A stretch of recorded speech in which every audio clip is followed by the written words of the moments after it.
ሁላችንም የኢየሱስ ክርስቶስን ቅርብ የሆኑ ደቀ መዛሙርት እናውቃቸዋለን።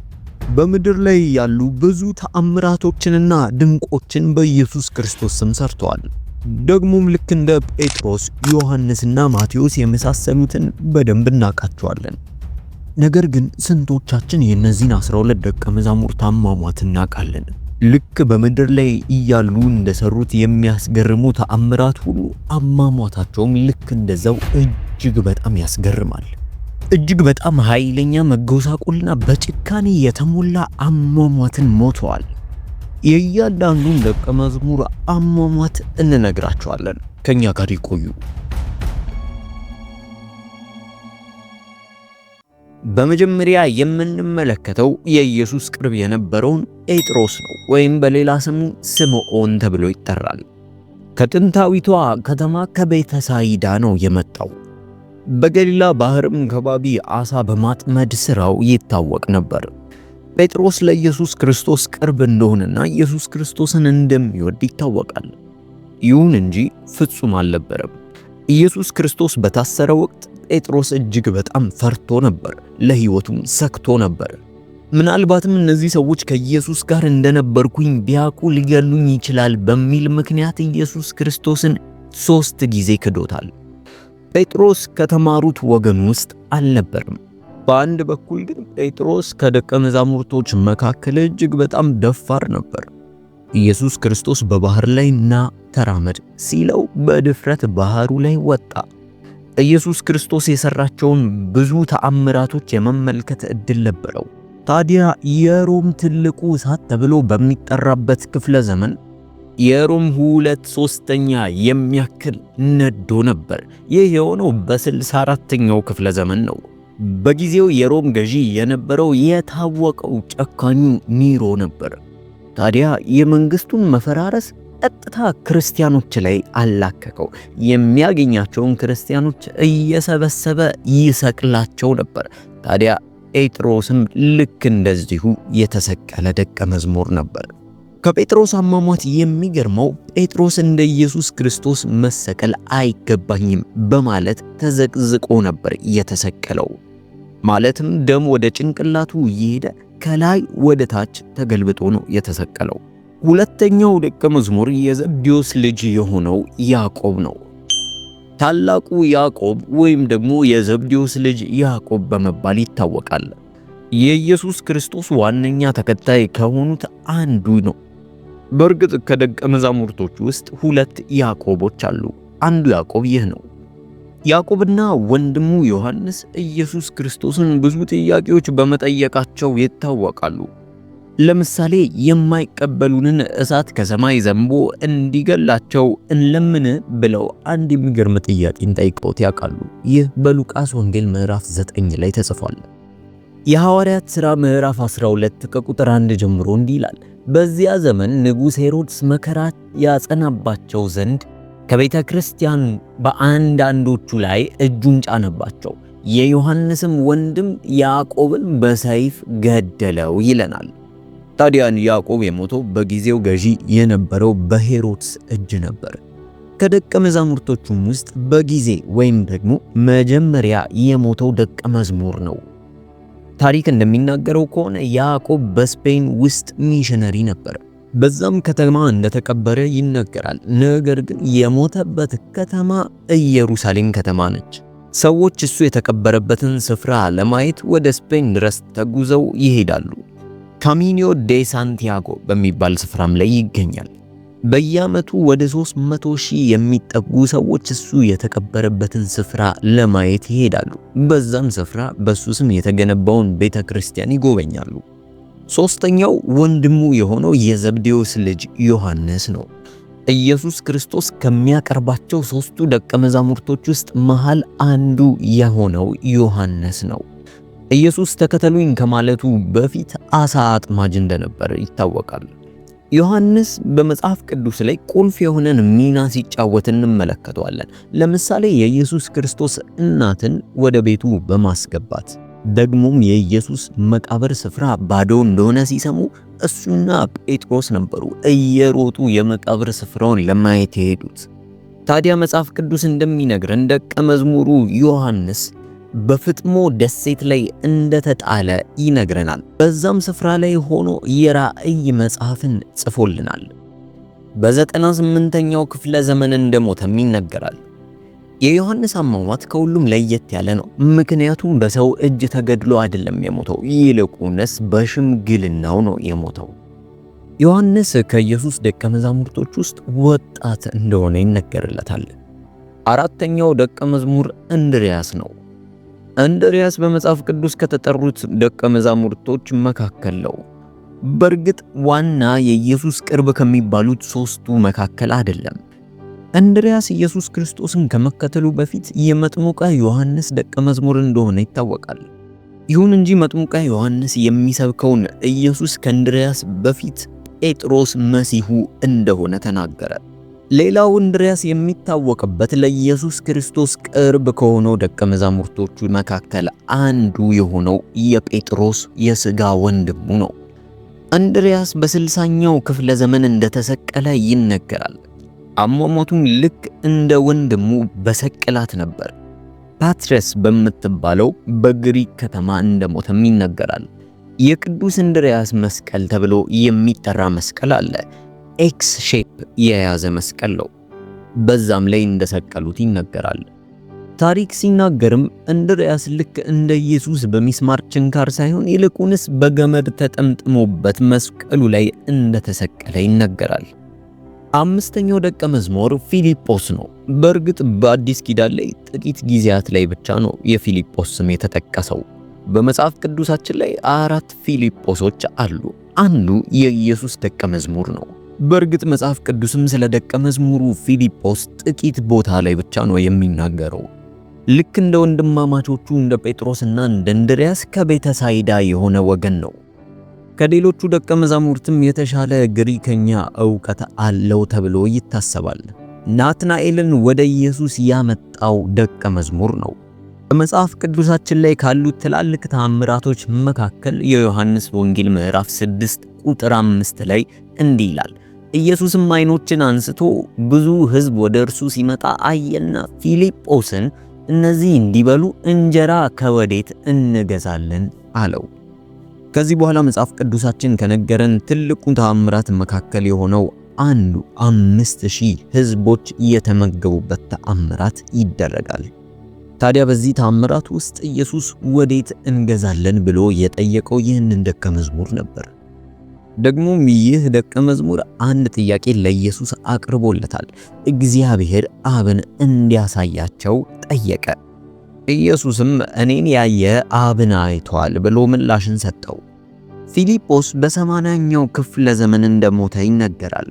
አንዳንድ ቅጂዎች ፊልጶስ ተወግሮ እንደሞተ ይነግሩናል። ሌሎች ደግሞ አንገቱን በሰይፍ ተቆርጦ እንደሞተ ይናገራሉ። ስድስተኛው ደቀ መዝሙር በርጠለሚዎስ ነው። ስለ በርጠለሚዎስ ብዙ የሚታወቅ ነገር የለም። ከፊልጶስ ጋር ቅርርብነት እንዳላቸው መጽሐፍ ቅዱሳችን ይነግረናል። ምናልባትም በሆነ መንገድ እንደሚዛመዱም ፍንጭ ይሰጣል። አንዳንድ ጊዜ ደግሞ ናትናኤል ተብሎ የተሰጠው ስያሜ ለበርጠለሚዎስ እንደሆነ የሚናገሩ ሰዎችም አሉ። በዮሐንስ ወንጌል ላይ የበርጠለሚዎስ ስም አልተጠቀሰም። አንዳንዶች ግን በርጠለሚዎስ የሚለው ናትናኤልን እንደሆነ ይናገራሉ። ሌሎች ደግሞ ከዚህ በተቃራኒ በርጠለሚዎስና ናትናኤል የተለያዩ ሰዎች እንደሆኑ ይዘግባሉ። ይህ ደቀ መዝሙር ልክ እንደ ሌሎቹ ሁሉ ሰማዕት ሆኖ ነው የሞተው። የበርጠለሚዎስ አሟሟት እጅግ በጣም የሚዘገንን ነው። እጆች እንደሚናገሩ ከሆነ ይህ ሰው ሰውነቱ ተገፎ ማለትም ቆዳው ተገፎ እንደሞተ ይናገራሉ። ደግሞ ሲናገሩ አንገቱን ቆርጠው ቆዳውን ገፈው አንገቱን ባህር ውስጥ እንደጨመሩት ይናገራሉ። በእርግጥ በበርጠለሚዎስ አሟሟት ዙሪያ ግልጽ የሆነ ማብራሪያ የለም። ነገር ግን ልክ እንደ ዮሐንስ በሽምግልና እንዳልሞተ ይታወቃል። ነገር ግን አንድ የሚያስማማ ነገር ይህ ደቀ መዝሙር የሞተበት አሟሟት እጅግ በጣም ጭካኔ በተሞላበት መንገድ ነው። ሰባተኛው ደቀ መዝሙር ማቴዎስ ነው። ማቴዎስ ኢየሱስ ክርስቶስ ተከተለኝ ከማለቱ በፊት በአይሁድ ሕዝቦች ዘንድ እጅግ በጣም የተጠላ እራጭ ነበር። ከአይሁድ ባህል አንጻር የማቴዎስ ሥራ እጅግ በጣም የተጠላና ሰዎች የሚያንቋሽሹት አይነት ሥራ ነው። ቀረጥ ሰብሳቢነት በአይሁድ ሕዝቦች አንጻር ልክ እንደ ከሃዲነትና ለሮሞች እንደ መወገን ይቆጠር ነበር። ታዲያ ኢየሱስ ክርስቶስ ማቴዎስን መጥቶ ተከተለኝ ሲለው እግዚአብሔር ከትንሽ እስከ ትልቅ ከተናቀ እስከ ተከበረ እንደሚጠራ ያሳየናል። ሰዎች የማይቀበሏቸውን ኢየሱስ እንደሚቀበል የሚያሳየን ነው። ማቴዎስ በመጽሐፍ ቅዱሳችን ላይ 7 ጊዜ ብቻ ተጠቅሷል። ነገር ግን በመጽሐፍ ቅዱሳችን ታሪክ አንጻር እጅግ በጣም የምናውቀው ደቀ መዛሙርት ነው። መጽሐፍ ቅዱሳችን እንደሚያሳየን ኢየሱስ ክርስቶስ ማቴዎስ ጋር የመጣው በሥራ ገበታው ላይ እያለ ነው። በእርግጥ የዚህ ደቀ መዝሙር የማቴዎስ አሟሟት ብዙ ግልጽ አይደለም፣ ወይም ደግሞ ጋድ አይደለም፣ ድብቅ ነው። አንዳንዶች በእርጅና እንደሞተ ይናገራሉ። ብዙሃኑ ግን በሰይፍ ተወግቶ እንደሞተ ይናገራሉ። በሰይፍ ወግተው እንዳቃጠሉትም ይነገራል። የሚገርመው ማቴዎስ የሞተበት አካባቢ ኢትዮጵያ አካባቢ እንደሆነ ታሪክ ይዘግባል።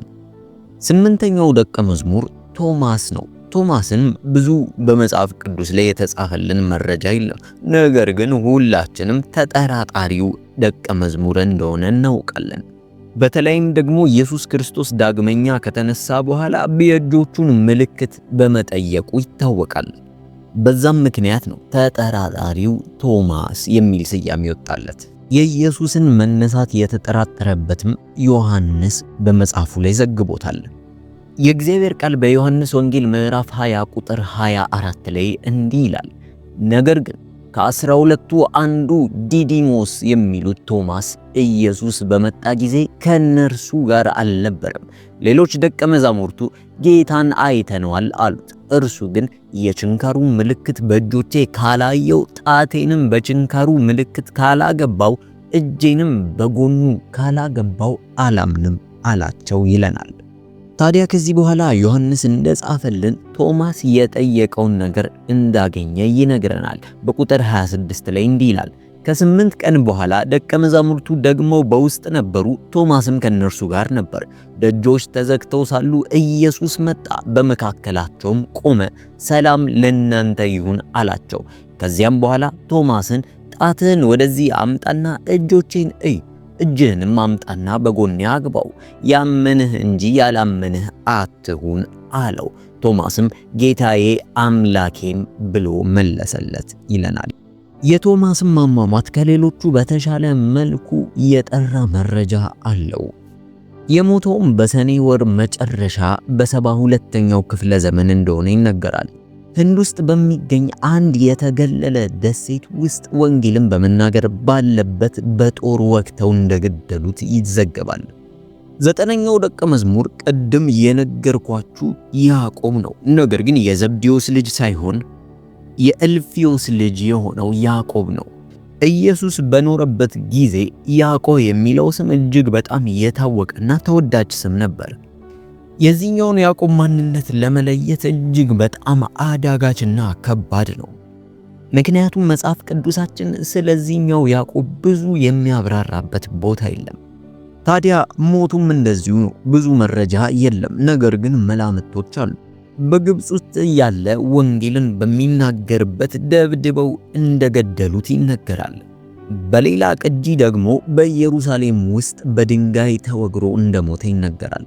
ሁሉም ቅጂዎች የተለያየ አሟሟትን ቢዘግቡም ሰማዕት ሆኖ እንደሞተ ይታወቃል።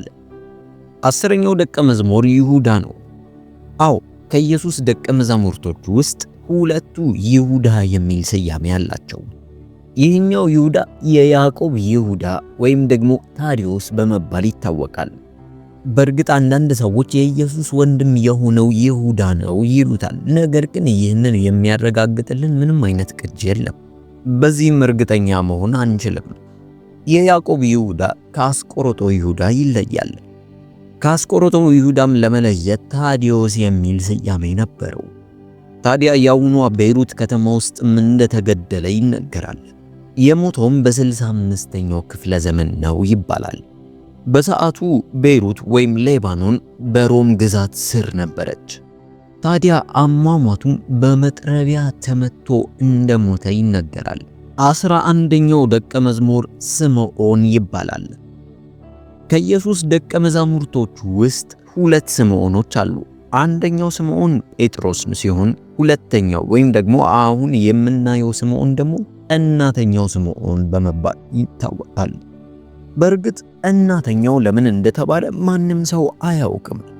ምናልባትም አንዳንድ ሰዎች ቀናተኛው የሚባል የአይሁድ ቡድን ውስጥ ነበር ብለው ይጠረጥራሉ። በጊዜው ቀናተኛው የሚባል መሲሁን ይፈልጉ የነበሩ ቡድኖች ነበሩ። ታዲያ ስምዖንም ከዚህ ስያሜውን አገኘ ይላሉ። ይህ ቀናተኛው ስምዖን በግብፅ ውስጥ ወንጌልን ይሰብክ እንደነበር ብዙ ቅጂዎች ይናገራሉ። አሟሟቱም ልክ እንደዛው ግልጽ የሆነ መረጃ አልነበረው። ምክንያቱም አሟሟቱ የተዘገበው እሱ ከሞተ ከ100 ዓመት በኋላ ነው። አይቤሪያ በምትባል የመካከለኛ ምስራቅ ከተማ ውስጥ ተወግሮ እንደተገደለ ይናገራል። በሌላ የኢትዮጵያኖች ጥናት ደግሞ በሰማሪያ ከተማ ውስጥ እንደተገደለ ይነገራል።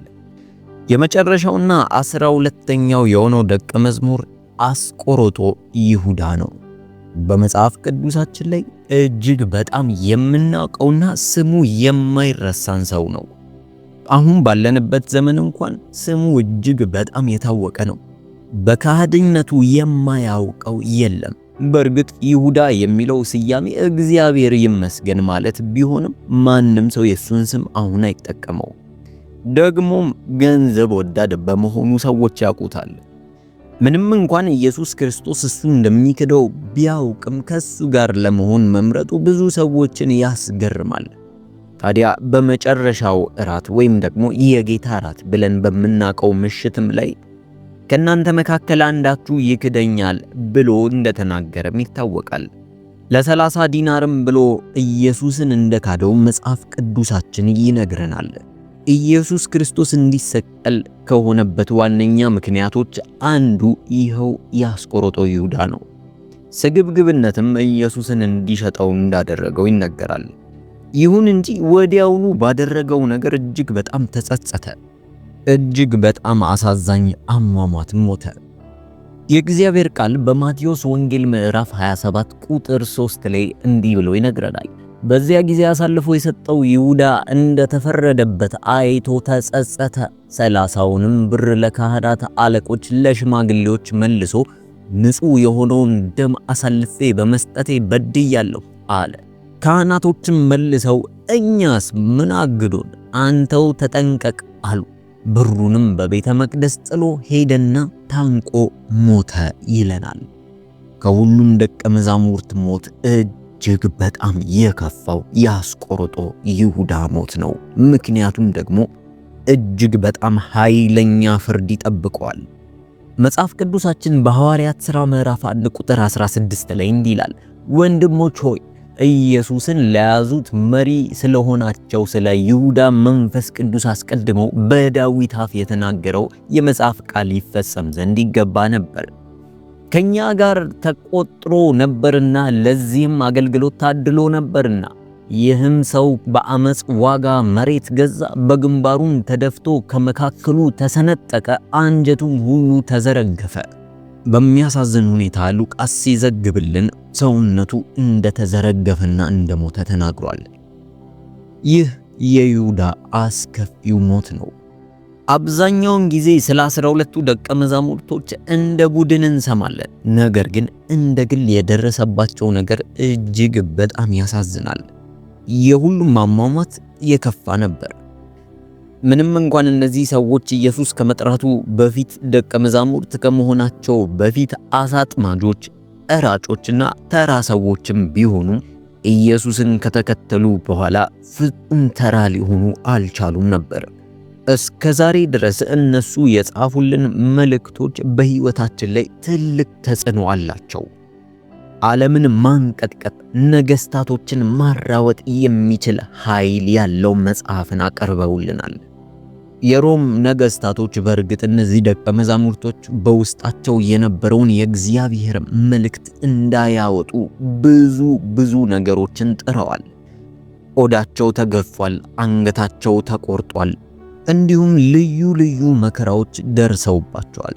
ታዲያ እናንተን እንጠይቃችሁ፣ ከነዚህ ደቀ መዛሙርቶች ውስጥ የማን ሞት አስገርማችሁ? ምላሻችሁን በኮሜንት ሴክሽን ላይ ጻፉልን። እናመሰግናለን።